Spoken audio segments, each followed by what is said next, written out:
কিছু হবে না তা কি হয়। একটু চিকেন বড় বড় করে কাটা আছে আর একটু আলু বড় বড় করে কেটে রেখেছি, এটাকে রান্না করব। আলুটা ভাজা হয়ে গেছে, এবার চিকেনটাকে ভাজবো।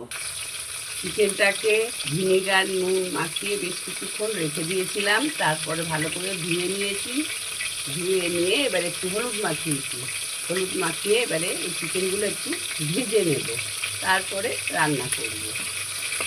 আমার চিকেনটাও ভাজা হয়ে গেছে, বসানো আছে। একটু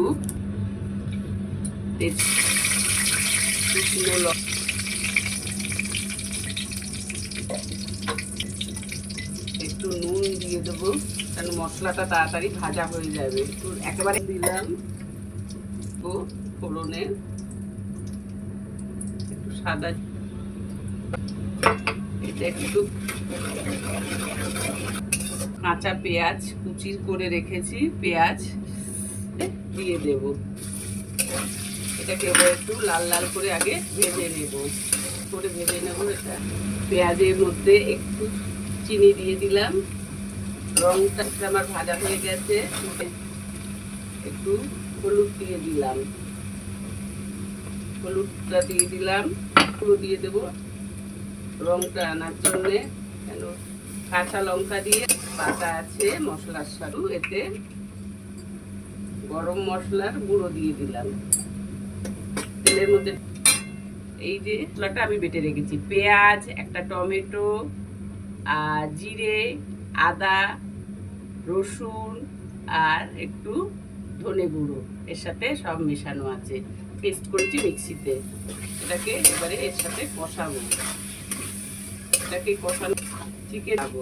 এটাকে আগে একটু, আমার মশলাটা কষানো হয়ে গেছে, এবারে এর মধ্যে চিকেনগুলো খাবো। চিকেনগুলো দিয়ে দিচ্ছি। চিকেনটা আমি দিয়ে দিয়েছি, দেখো এটাকে মাখিয়ে রেখেছি। একটু একটু করে গরম জল দেবো আর এটাকে এবারে কষাবো। একটু গরম জল দিয়ে দিচ্ছি, দিয়ে কমিয়ে দিয়ে ঢাকা দিয়ে রাখবো। এটাকে এইভাবেই এবারে কষাবো, কেননা বেশি তেল দেবো না, বড় বড় মাংস। এটাকে এবারে ঢাকা দিয়ে দেবো। আমার আলুটা দিয়ে দিয়েছি চিকেনের মধ্যে, আর এইরকম মাখা মাখা করব, জল দেব না, ঠিক আছে? বড় বড় পিস আছে, এটাকে আমি একদম একটু উষ্ণ গরম জল দিয়ে এটাকে ঢাকা দিয়ে দিয়ে সিমে কষিয়ে নিয়েছি। সব এই দেখো, এগুলো সব কেমন ঠ্যাংগুলো ছেড়ে গেছে। এগুলো এবারে আলুগুলো দিয়েছি, এরকম কষা কষা রাখবো। একটু গরম মশলা দিয়ে দেবো এতে, দিয়ে ঢাকা দিয়ে রাখবো।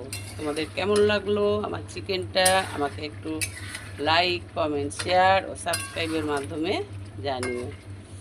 দেখো এর মধ্যে একটু গরম মশলা দিয়ে একটু ঢাকা দিয়ে রাখবো। একটু ঘি দেবো আর একটু গরম মশলা দেব।